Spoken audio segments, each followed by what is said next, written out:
Broadcasting live from the Business RadioX studios in Phoenix, Arizona, it's time for Phoenix Business Radio, spotlighting the city's best businesses and the people who lead them. Welcome to Arizona Good Business Radio, featuring leaders in the Arizona business community working to build a lasting impact throughout our state through doing good business. I'm your host, Thomas Barr, Vice President of Business Development at Local First Arizona. We're a statewide organization advocating for and celebrating locally owned businesses. We're also the largest local business coalition in North America, working with over 3,000 small businesses, raising awareness of the benefits of building a strong local economy. I'm here today with a special guest, Thanasi from LifeManaged. Thanasi, welcome to the show. Thanks for having me, Thomas. So we're going to just go ahead and throw out the and cut the tension in the middle of the room that we've got a Brophy Bronco and a St. Mary's Knight graduate talking together. What year from Brophy, Thanasi? 2004. Okay, and I was 05 St. Mary's. Yeah. Awesome. Yeah. And are you Arizona native? I forget. I am. Yep. Born and raised. Two Arizona natives. Love it. For those of you that are unfamiliar, let's hear from you, Thanasi, a little bit about yourself and your company. Yeah, sure. So I am born and raised North Central Phoenix, Madison School District, Simus Meadows, then Brophy. And my dad owned a couple restaurants in town, Cristo's Restaurante and Alexi's Grill, so kind of neighborhood staple in North Central. Yeah. Went off and played hoops at Northern Colorado after, and then gave it a season effort in Greece playing professionally after that. So point guard? Yeah, point guard. Nice. Yeah. Always wanted to play professional hoops. I just, I thought it would be the NBA and settled for Europe. So, but got to do that. And then, I started my career at Wells Fargo Advisors in our private client group, and then worked with another firm in town that we got acquired by a big registered investment advisor. And at that point, just decided it was time to start my own. So that's when LifeManaged started in May of 2019. Cool. So we're 2 years in now.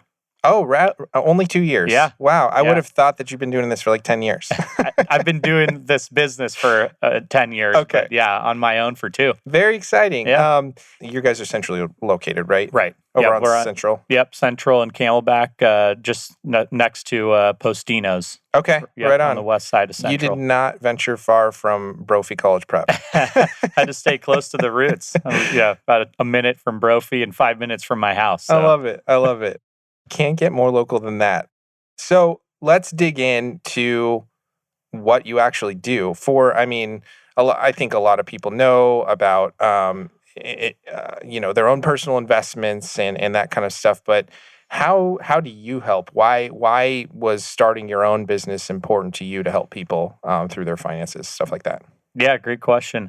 I think everyone understands that investing is important, and with technology, it's become easier for anyone to invest and virtually for free, right? Without paying for it. And so what we've realized is that investing is not financial planning.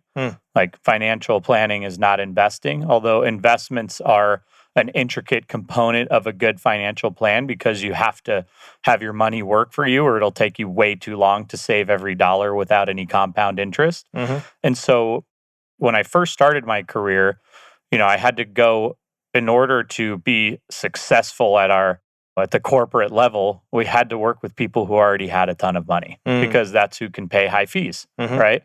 What I realized, though, is that it's really all of my peers and the people that don't have any money yet that need help. And so what we've tried to create is a platform that can provide quality financial advice to the people that need it for an affordable price. And so, obviously you're filling a gap in the market, right? And who else probably needs that support more than the people, right, that actually need to save money or figure out how to invest? What is the common experience of somebody that you're able to help through that process? Because I'm sure there's a lot of people who think, investing just isn't for me, or it's only for people with money, right? But what is that transformation like when you're able to take somebody from thinking that they don't belong almost and along the route to actually growing what they own? Yeah, no, that it is. It's tough because, well, the hardest part is getting people to understand all of the different investment vehicles and how they apply to their specific situation, and then how much they actually do need to save and invest to achieve all their lifestyle goals. And once you can show them through understanding what they want and need and what they care about, what they have to do, then it's easier for them to align their behavior with that, right? So someone that says, well, I don't understand the investments, or I'm not sure that I can even have access to investments, we really just take a step back and understand them first and say, what is it about money that's important to you, right? And once we understand, okay, you had to pay for your college, and then you had student loans, and it took you forever to create some type of stability in your life, and you want to make sure that your kid's college education is paid for because you remember that experience, then we sit down and show them the vehicles that are available, what tuition costs today, inflate it. And what it will cost. What it will cost, or who knows what what college even looks like, 5, 10, 20 years from now. But to be able to explain to them what it takes and open their eyes, right, and show the options, then they can feel like there is something to work towards. Sure. And showing them how the investments and the compound interest can help, rather than saving $50,000, if they can save $25,000 and then they make $25,000, right? That's a big burden lifted. Absolutely. So what are some of those vehicles that maybe people are unfamiliar with as they start talking to you? Yeah, sure.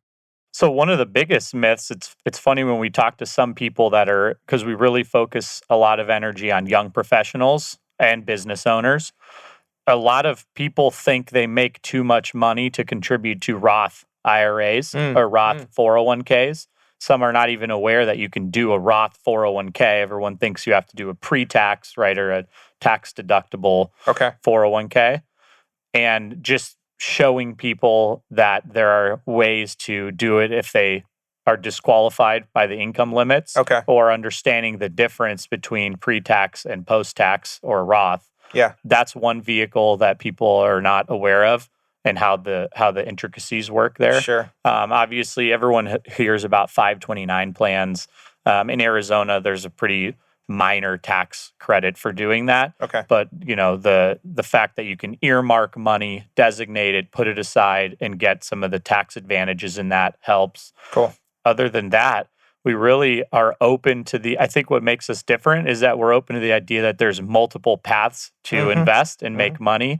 And it doesn't have to always be like giving your financial advisor money and paying them 1% to do that. Gotcha. There's people that they want to open a franchise, or they want to buy a condo or a single family home and do Airbnb. And what we've found is we get to understand people and what they like to do and are passionate and what their skills are. And we'll embrace that and show them, okay, do you have a plan? If you want to buy Airbnbs and your neighbor is having success, do you know what it actually costs?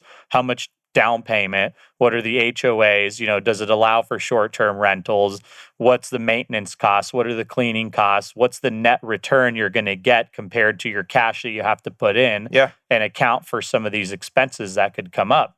And is it going to be better than just doing a traditional investment in another vehicle like a brokerage account that, historically can earn over 9%? Yeah, absolutely. And I feel like maybe there's some people out there that hear the words certified financial planner and are like, ooh, maybe that's not for me. But it's more like you're just a consultant, right? Yeah. Like you come in and you say, if this is how you want to do this is how you can get it done. Here's opportunities for you.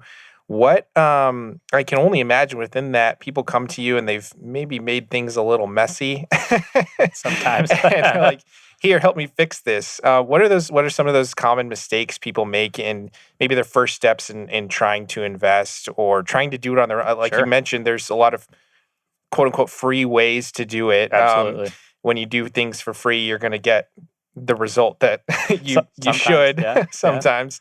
What are some of those mistakes that you've seen people make that are common? Yeah.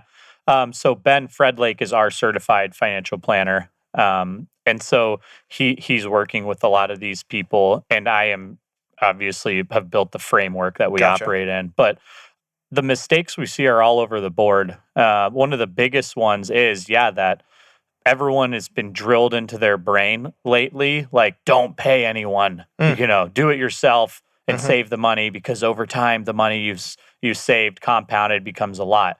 But they hurt themselves sometimes because they might not have known that there was a more efficient path, or they left something off their tax return that they read on some blog somewhere that they did, and then they get audited, and then they have a penalty to pay. Right. One of the biggest mistakes is really just the organization that we see, not having beneficiaries, right? Like, they open accounts, and then if something happens and someone passes away, spouse or children are locked out, it goes to probate. They don't have a will or something that like a transfer on death or a beneficiary. Nothing is matched up correctly. Wow. Other mistakes that we see is, putting way too much money to work than they should. So you have some people that it's great. They want to invest because they hear about wealthy people are successful because they invest their money. They save and invest, right? But a mistake we see is people overinvest. And they say, well, I don't want to just sit in cash, or I want to invest and times are good. And so they go buy some cryptocurrencies, they open an IRA, they open a Robinhood, put all their money in. But then an emotional reaction to, a temporary drawdown or, a temporary decline in whatever market they're in forces them to sell at an inopportune time. Or maybe a life expense or a business expense comes up, and they need $20,000, but they had $50,000 and they had invested all 50 rather than leaving the appropriate amount in savings, even though they're like, well, I'm getting zero in the bank, right? But what happens now? They have to sell while their 50,000 is 35,000, because that happens in investing.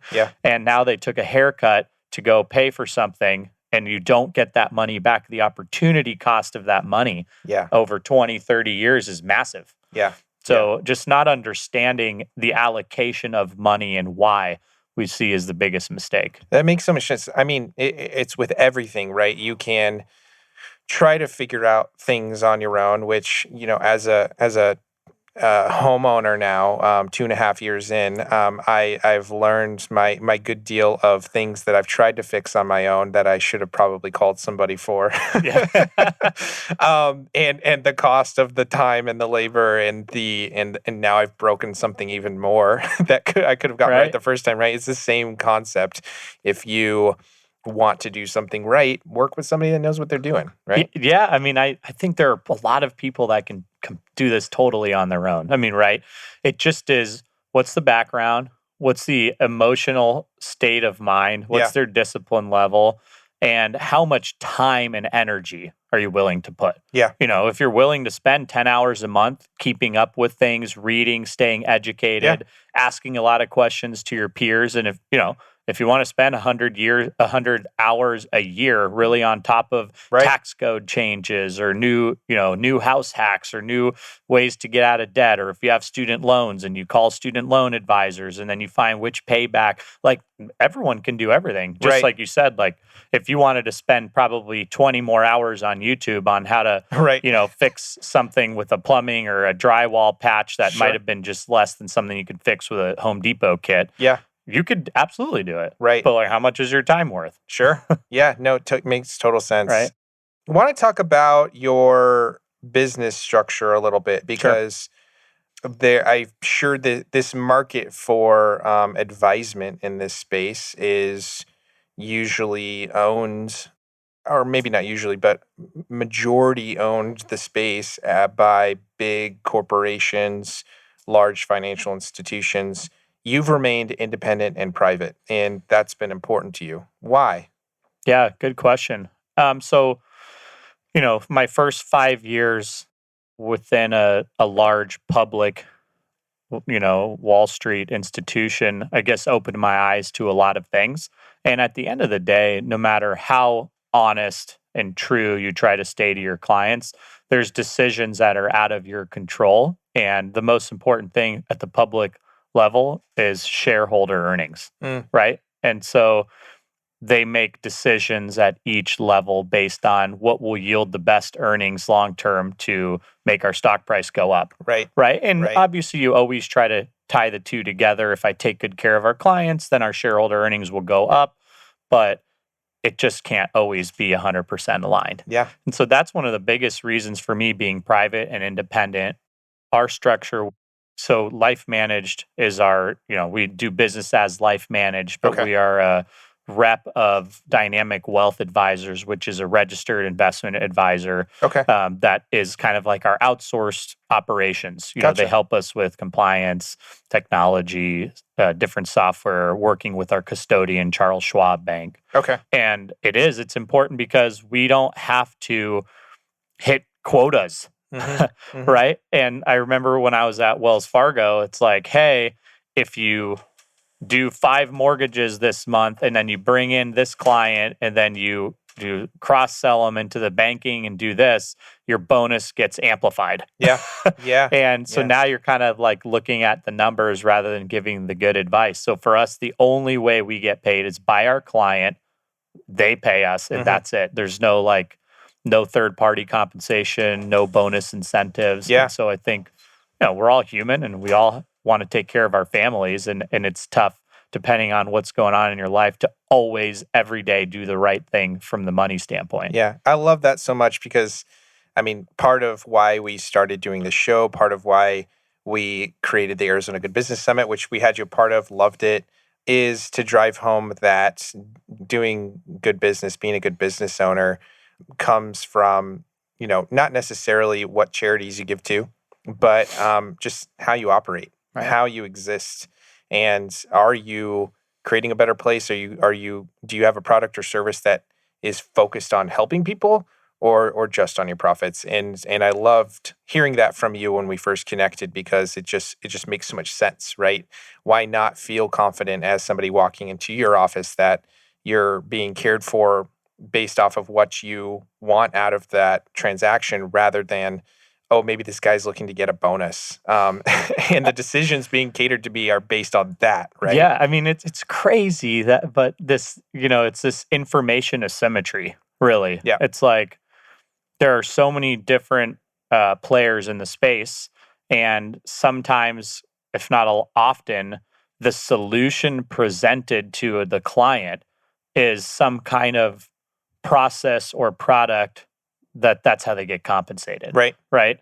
There's people that they do a financial plan and then they tell you to buy an insurance product. And that should be the end all solution to their plan. Well, guess what? They're getting paid by the insurance company. So how do you know at the end of the day if that's really the best thing? So that's why we've created this for these people that might not have $1 million, but they're doing well and they deserve good advice. Yeah. For $150 to $300 a month on their credit card, we will help them and give them our time. Our certified financial planner, me, our other teammate, Anthony, they get 3 people that they could talk to anytime they want.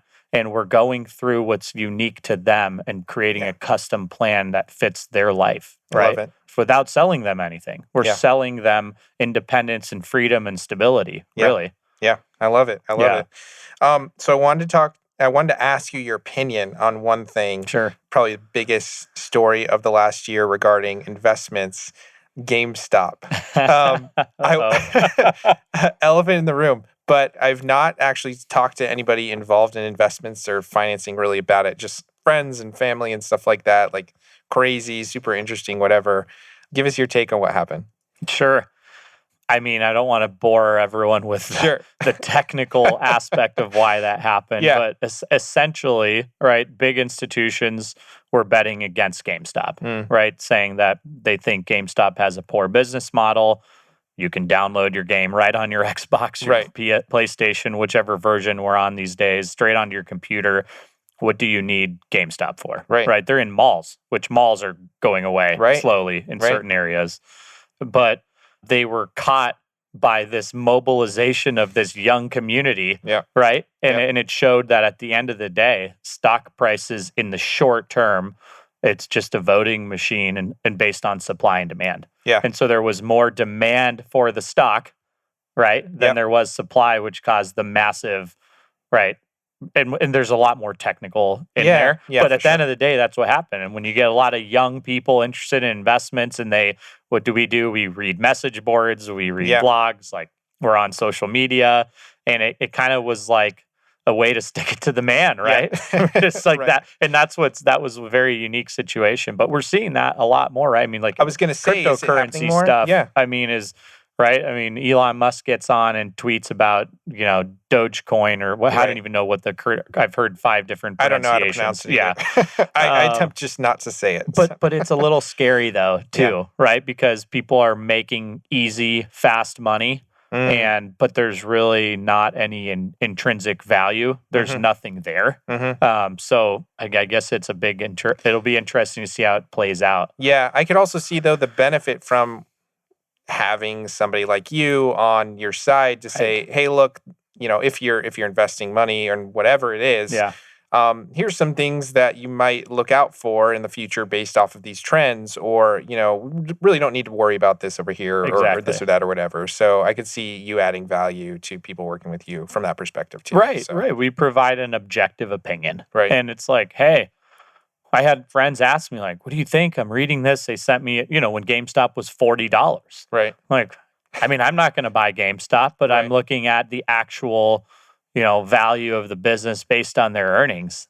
If you want to buy it and, throw some money and gamble on it because of what's going on and the stories that are being told about the short positions and the feedback loop it's creating and why it's going to go to the moon with the rocket emojis and everything, like, hey, take a dollar amount that you feel comfortable, like if you were going to Vegas and go ahead. Right. It's essentially what you're doing. Right. I mean, that's what you're, and you know what?